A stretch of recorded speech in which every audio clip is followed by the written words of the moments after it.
Sa silangan, kung saan unang humahalik ang araw sa lupa, naroon ang San Gabriel, barangay na hinugis ng pawis at panalangin.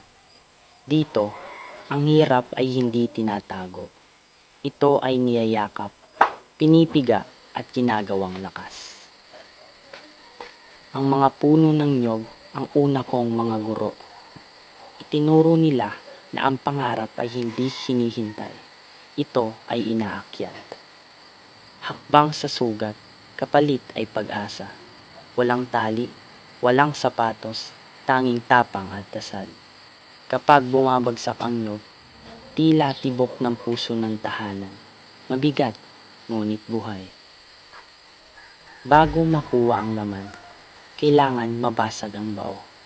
Ganyan din ang tao. Kailangan masaktan upang tumatag. Ang laman ng nyog ay parang pangarap. Madulas, minsang nawawala, ngunit paulit-ulit mong hinahawakan. Sa init ng apoy, natutuyo ang laman. Sa usok, umaakyat ang dasal. Mabigat man ang bukas, hindi ako sinusunog ng hirap. Ako ay pinapanday. Ang bigat ng sako ay bigat ng pangarap. Bawat hakbang ay alay sa pamilya, sa kinabukasan, sa pag-asa na hindi namamatay. Minsan sapat, minsan kulang. Ngunit dito sa silangan, ang tunay na yaman ay ang pusong hindi sumusuko. Ako ay hindi lamang ako. Ako ang tinig ng batang lumulusong sa putik upang makapasok sa paaralan. Ang hinga ng amang pawis ang puhunan. Ang ngiti ng inang nagtitipid, ngunit laging may pag-asa. Ako ay kayo. Kayo ay ako. Ako ang kwento ng silangang Visayas. Nasaktan ng bagyo ngunit tumindig. Nayanig ng gutom ngunit lumaban.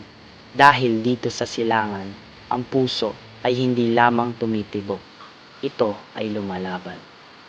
At kahit ilang ulit tayong subukin ng kalangitan, tayo ay babangon, magmamahal at lalaban. Sapagkat ganyan tumibok ang puso ng mga taga-Boronga. Lungsod na tinahak ng hangin, alon at luha, ngunit nananatiling tahanan ng tibay at pag-ibig. Ako si Angelo, anak ng San Gabriel, anak ng lupa, anak ng hirap, anak ng pag-asa.